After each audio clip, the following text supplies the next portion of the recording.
So I asked you earlier, do we have the information on the ratings? Where did they start and where did they finish? And this is an important television program because Full Gear is one of their big four, right? The big four pillars. Mm-hmm.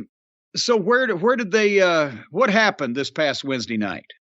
What happened is they were down. I'm looking at it right now. It looks like here this is the go home episode for Full Gear of AEW Dynamite, drew 818,000 viewers on TBS, which was down from 930,000 the week before, which was a 12% drop. And look, I know it's 2022, it's not 1998, but I still can't get it over the fact that we're looking at this going, yeah, we drew 818,000 viewers. That would have been unfathomable. Look, it's not just a wrestling problem; it's a TV problem. I mean, it's across the board with TV in general. Well, but in this case, when the show loses 150-something thousand average viewers from one week to the next while they're going home for a pay-per-view, that's kind of a wrestling or a specific company problem. But do you have the quarters? Okay, so I'm looking at the quarter-hour breakdowns now for that Dynamite episode, the go-home show, and what I'm seeing is the opening tag team match that we talked about, Danielson and Claudio against Jericho and Sammy. They started with 916,000. Ooh, and that is about 150,000 down from where they usually start to begin with. At least it's over the average for the show, which of course shows you that once again they're going to be. We know how the story ends. They're going to be bleeding viewers through the show. But we go to the next quarter, which is the last third of the match plus Moxley MJF video package, which I'll be honest, I don't even remember seeing. I don't know what I was doing, but it did 854,000. So I didn't expect them to lose that much with Danielson and Jericho both in the ring at the same time at the start, but nevertheless, quarter three. Well, that means, let's not forget, that match itself lost 60,000 viewers. During the course of that match, 60,000 people said, nope, not for me. Next, the Acclaimed video and promo and Anthony Bowens versus Swerve Strickland did 829,000. Yeah, so we've dropped about another 25,000 exactly. Mm-hmm. Jade Cargill, Nyla Rose promotional video, and the Samoa Joe promo with Powerhouse Hobbs and Wardlow, the Brawl, plus Britt Baker's promo. This is a huge stacked quarter hour, right? Guess what they did? 792,000. Oh, all right. Well, because again, that was a jam-packed quarter hour. You've taken them out of the arena. It's a lot of features, a lot of stuff. People sometimes, the casual fan and the people who switch around or whatever or don't stay, they're going to overlook shit like that. So that's why you try to intersperse those things as best you can instead of bunching them all up together. But go ahead. Okay. Well, yeah, 9 o'clock with the death triangle and the death to ratings triangle. Well, they actually gained some viewers for that. What? The amount of people would be a small, crowd that you could fit inside of an arena, but they gained about 9,000 viewers for the Death Triangle versus Dante and Barrios Martin and AF Fox. So they were up to 801,000. Okay, well, then the test is because they tune in at the 9 o'clock hour. Right. So did they stay? No. What was the next quarter? When they saw that match, they said, okay. So what happened is it's that 9 o'clock curiosity, like you said, and then you get to the next quarter hour and it goes right back to where it was. It goes down to 790,000, which is for the Ricky Starks promo, Ethan Page versus Bandito, Jungle Boy Luchasaurus package, and the Saraya promo, all in that 15 minutes. 1, 2, 3, 4, 5, 6. So we're going home the last two quarters. Okay, we are continuing our precipitous drop. Tony Storm versus Anna Jay, and the post-match, 755,000.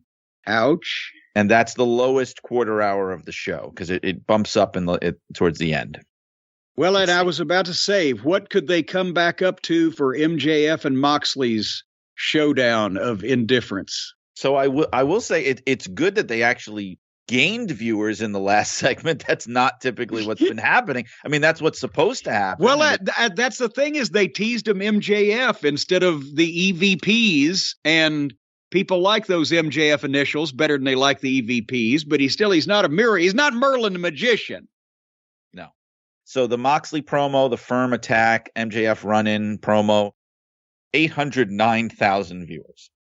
So he brought 54,000, I should say, the MJF, the generational talent, and Plumber Moxley, the disinterested wannabe, brought him 54,000 people back. Looks like, honestly, the one thing you can say good about this is that they held more of their audience from start to finish than they have over the last couple months. One show, they lost almost 300,000 viewers, or more than 300,000. And that's usually when they'd put the Cucamonga Kids on last or whatever. But in this case, maybe it's just that a lot of the casual fans, the extra 150,000 that are usually there at the start, just decided after the last few weeks, fuck it, we don't even need to start this procedure. We know how it's going to end up, and we'll eliminate the middleman and just tune out before we tune in. Right, because if you look at beginning and end, so they started with 916,000, and by the end, with all the peaks and valleys, they were at 809,000. So what is that? Like 107,000. Yeah. But in the middle there, they got down, well, actually, only 755 after the quarter number 7, after the people had seen all the crap they could stand. That's where they were until MJF and Moxley came along. We'll see I wonder what the late buys on this pay-per-view are going to be after that stunning promo performance from Plumber Moxley. Well, I just want to, I have to ask you a question because you've been in this scenario. What would the reaction be like? Let's say you're in a meeting with Vince. It's like a, all hands on deck kind of meeting, and somebody informs him, hey, Vince, we had a segment, and this is during the period when you're working there, Jim. We had a segment where on Monday Night Raw where we did 755,000 viewers. How did that go? Walk me through that. It didn't happen. And I think at that time, if any part of Monday Night Raw, including the fucking commercials, had done 755,000 viewers, nobody would have told Vince. We'd have just run and hid or left, and he'd have never seen us again. I don't think I think he would have been put in jail for murder, probably. If he could have caught us, I would have done my best to make sure that didn't happen. No, that's what I'm saying. I mean, I can't remember what the numbers were in 1997 for that Live Wire on Saturday mornings that didn't even have any wrestling matches on it. I don't know that they were lower than that. I mean, I know we're in a new era when it comes to television viewership and et cetera, but no, it's never even thought of.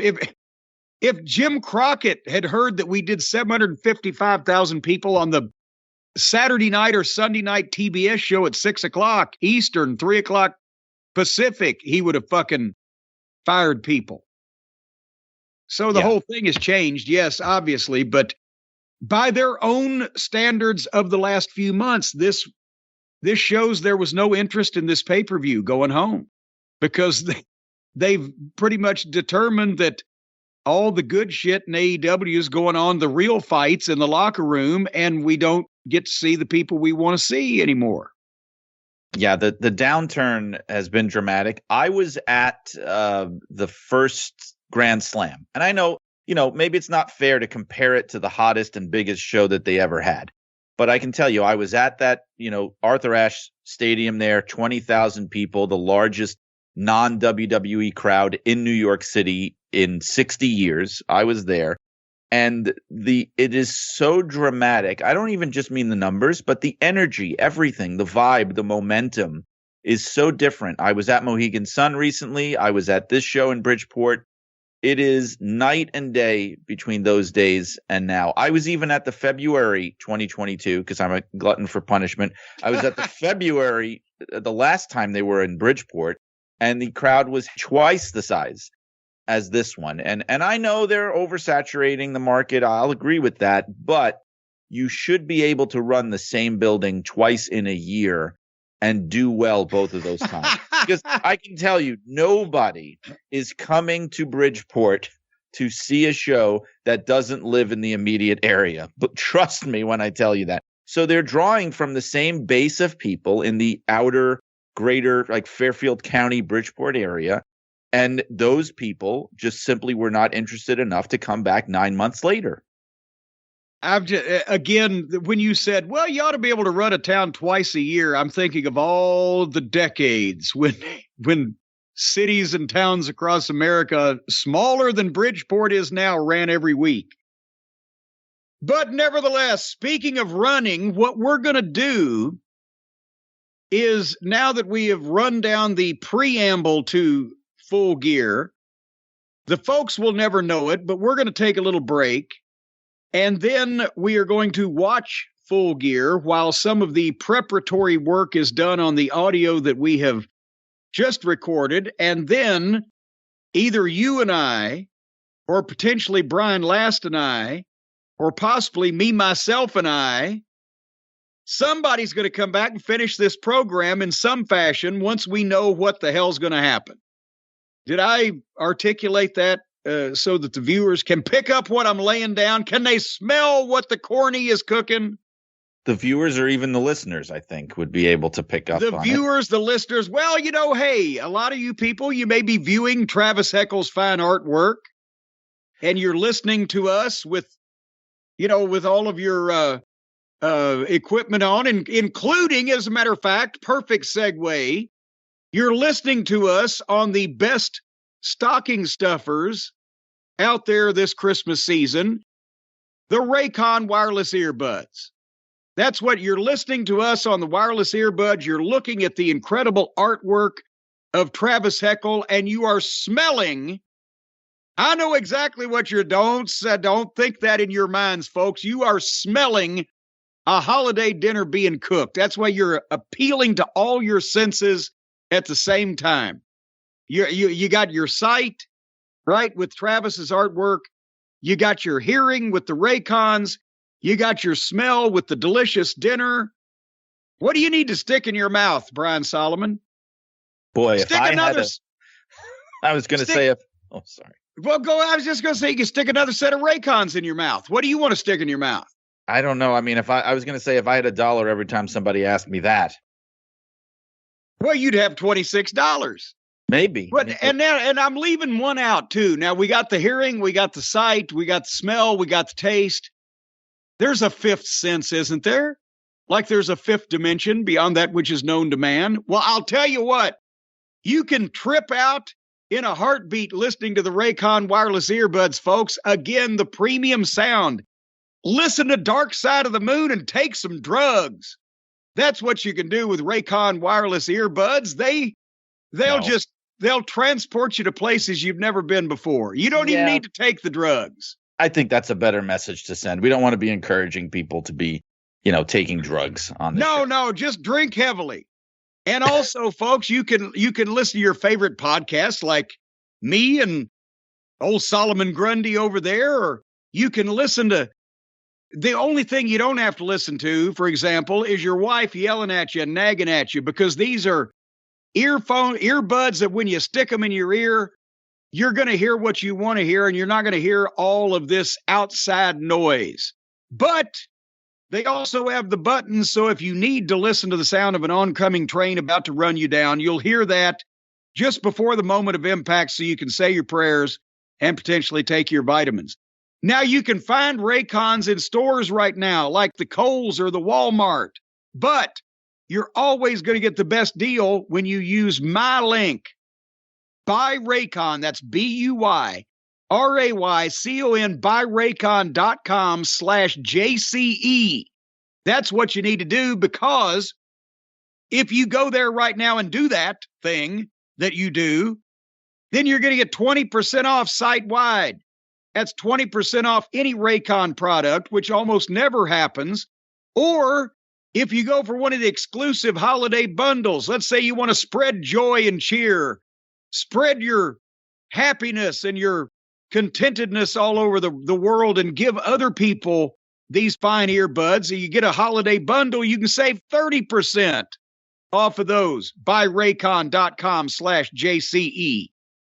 You don't want stems and wires hanging out of your ears. These things are sleek and stylish. They come in a range of colors to match anyone's style or complexion or whatever you're going to match when you stick shit in your ears. And, folks, again, 20% off anything around the site, 30% off the exclusive holiday bundles. Raycon is spreading cheer and joy all over the world this holiday season. Brian, right now, you probably got some in your ears right now that you've forgotten about. They've probably been there for months, and you didn't even remember them because they're so comfortable. And just every once in a while, you hear some guy talking to you, and you think you're just mentally deranged, but it's really just those Raycons you never took out. I'm still pretty sure I'm mentally deranged, but it's not related to the headphones on my ears. Well, and the Raycon website, folks, also offers, even though they're so inexpensive, you don't need this, they offer the buy now, pay later options. They have an option. You can buy now and you can pay later. If you want to buy now and not pay at all, then you're going to be in trouble. They're going to have some fucking people come and see you about that. And then if you think that having earbuds stuck in your ears is a problem, wait till you see what else is going to be stuck where it's going to be stuck. If you don't pay these people, they're not fucking around. Folks, buy Raycon.com/JCE for the holiday season.